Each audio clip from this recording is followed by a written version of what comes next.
오늘 우리가 함께 묵상할 말씀은 누가복음 18장 35절부터 43절까지의 말씀입니다. 본문 말씀을 보면 예수님께서 이제 예루살렘으로 향하여 가시는 중에 여리고에 가까이 오게 되셨습니다. 그리고 그때 한 맹인이 길가에서 지나가는 사람들에게 구걸을 하고 있었는데요.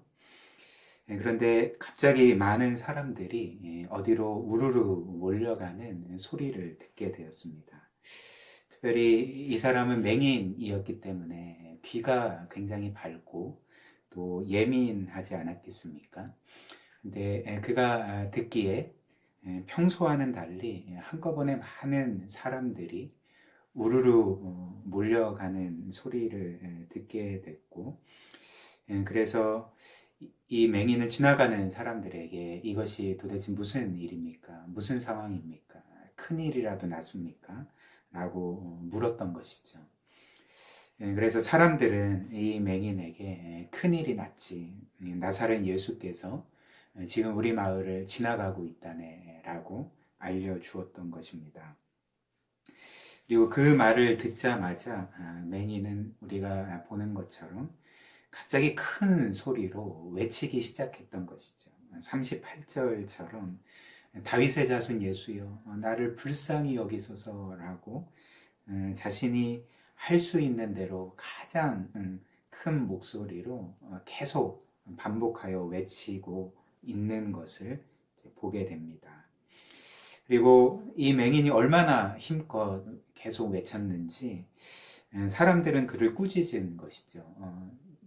조용히 좀 해라. 예수님께서 지금 지나가고 계시고 또 혹시라도 우리에게 말씀을 해주시면 그 말씀을 들어야 되는데 너가 그렇게 부르짖는 소리 때문에 방해가 된다. 이런 식으로 아마도 이 맹인을 꾸짖었을 것이고, 혹은 이 맹인이 그 당시 사회에서 가장 하층민에 속하였기 때문에 거룩하신 이스라엘의 선생이자 선지자께서 지금 지나가고 있는데 너 따위가 어떻게 이렇게 소리를 지르고 방해를 하느냐, 이런 식으로 아마 이 맹인을 꾸짖었던 것 같습니다. 그런데 맹인은 사람들의 꾸짖음에는 전혀 아랑곳하지 않고 본문 말씀을 보면 오히려 더 큰 소리로, 더 어떤 면에서는 악을 쓰며 예수님을 향해 부르짖었던 것이죠. 다윗의 자손 예수여 나를 불쌍히 여겨 주옵소서라고 정말 자신의 온 힘을 다하여서 예수님을 향해 그렇게 부르짖고 외쳤던 것입니다. 아마 그는 목이 쉴 정도로 부르짖지 않았을까, 그렇게 생각을 해보게 됩니다. 그리고 그때 주님께서는 40절 말씀처럼 이제 가던 길을 멈추시고 그 맹인에게 주목하셨던 것이죠. 그래서 그를 자기에게 데려오라 명하셨고, 그래서 그 사람이 사람들의 도움을 받아 예수님께 나와 왔을 때에 이제 예수님께서 그에게 이렇게 말씀하셨습니다.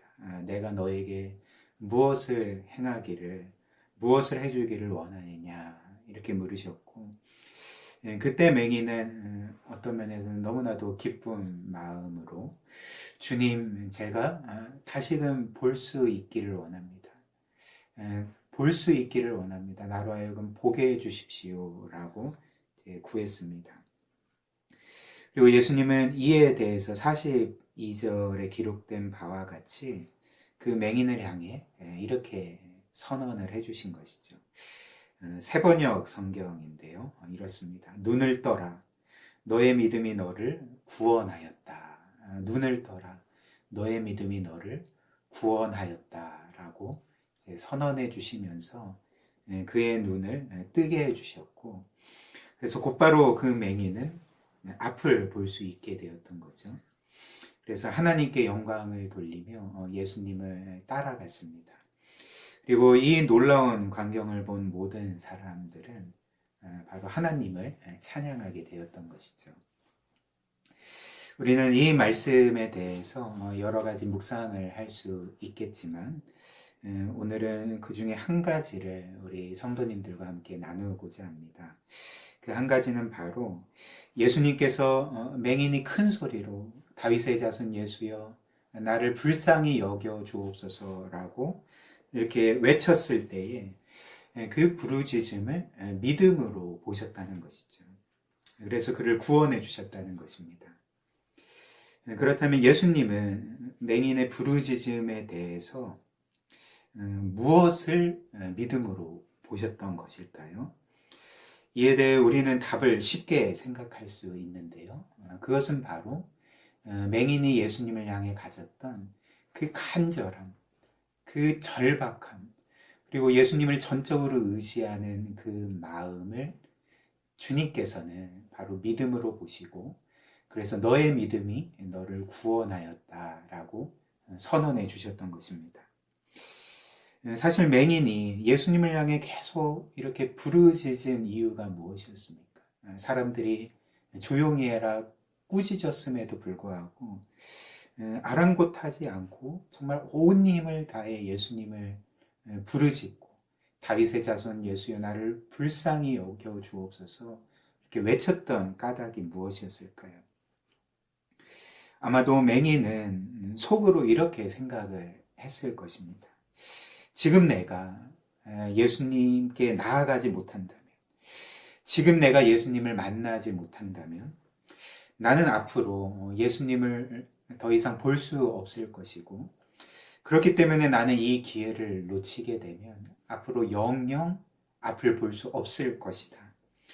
따라서 지금 나는 무슨 일이 있어도 예수님을 만나야 되고, 예수님께 은혜를 구해야 되고, 그래서 꼭 반드시 예수님을 만나야 된다.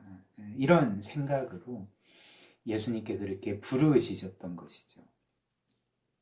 이처럼 맹인은 간절했고 또 절박했고 예수님을 절대적으로 의존하는 그 마음으로 부르짖었던 것입니다. 그리고 예수님은 맹인의 이런 간절함, 절박함, 절대 의존의 마음을 귀하게 여기시고 믿음으로 보시고 그에게 자비를 베풀어 주셨던 것이죠.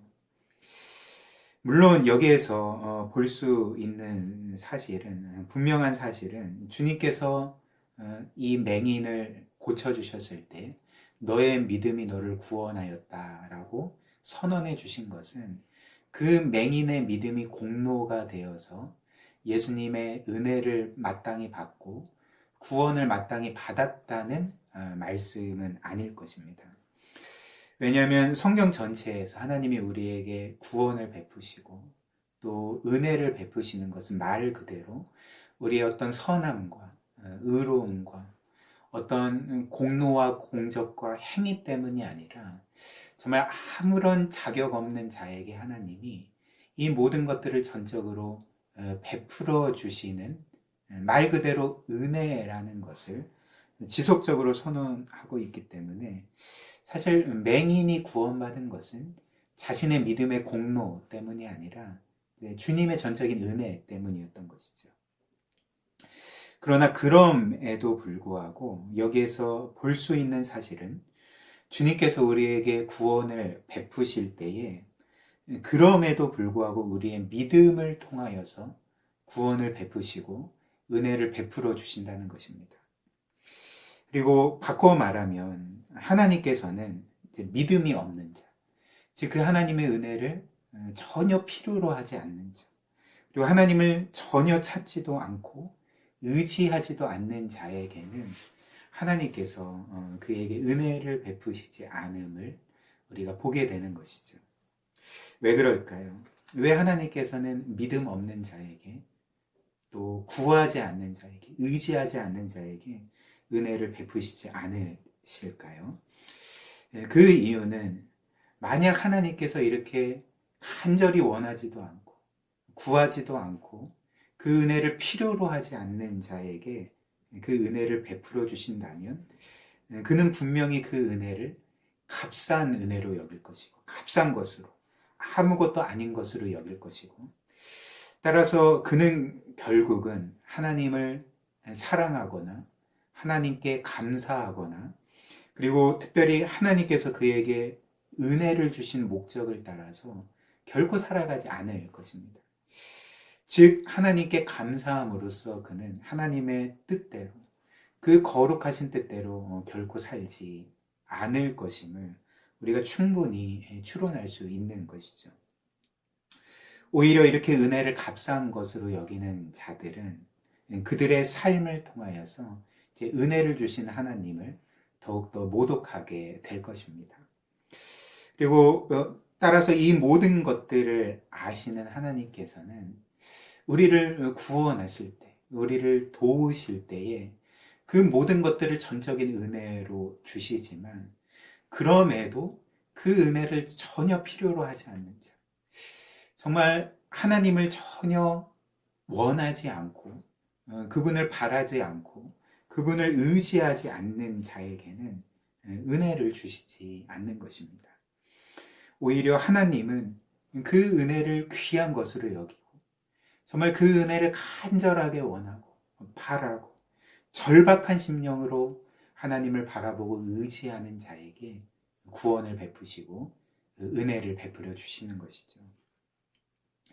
사랑하는 우리 고요교회 성도 여러분, 그렇다면 이 말씀을 우리의 삶 가운데 적용하면 우리의 모습은, 우리의 믿음은 어떠합니까? 우리에게는 예수님께서 맹인에게 말씀하신 것과 같은 믿음이 있습니까? 우리에게도 하나님을 향한 이 간절함, 이 절박함, 그리고 절대 의존의 마음이 있습니까? 물론 우리와 같이 소위 개혁신학을 좋아하는 사람들은 보통 이렇게 말할 수 있을 것 같습니다. 나는 성경에 대해서 잘 알아. 나는 하나님에 대해서 많이 알지. 그렇기 때문에 나는 아무 문제 없고 나는 이것으로도 충분해 라고 말할 수도 있을 것 같습니다. 그러나 결코 그렇지 않죠. 그리고 실제로 우리의 모습을 돌아보면 혹시 과거에 비해 우리에게 하나님을 향한 이런 간절함, 절박함, 그리고 그분을 향한 절대 의존의 마음이 전처럼 그렇게 많지 않고 혹은 전보다 많이 사라져 있지는 않습니까? 만약 성경과 신학에 대한 지식이 우리로 하여금 하나님을 덜 구하게 만들고 또 우리로 하여금 덜 간절하고 절박하게 만든다면, 그리고 하나님을 덜 의지하게 만든다면 사실 그것은 진정으로 성경을 아는, 하나님을 아는 지식이 아닌 것이죠. 우리가 정말 성경을 알고 또 하나님을 알게 된다면 우리는 더 간절해지게 되는 것입니다. 우리는 더 절박하게 되는 것이죠. 그리고 오히려 하나님을 알면 알수록 우리는 하나님을 더 바라고 의지하게 되는 것입니다. 그래서 우리도 이 맹인처럼 다윗의 자손 예수여 나를 불쌍히 여기소서라는 그 부르짖음의 기도가 우리의 삶 가운데 끊임없이 있게 되는 것입니다. 그렇게 간절하고 절박한 심정으로 하나님께 나아가고 하나님께 기도하고 간구하고 하나님을 바라보고 그리고 정말 늘 그 은혜의 보좌 앞으로 나아가게 되는 것입니다.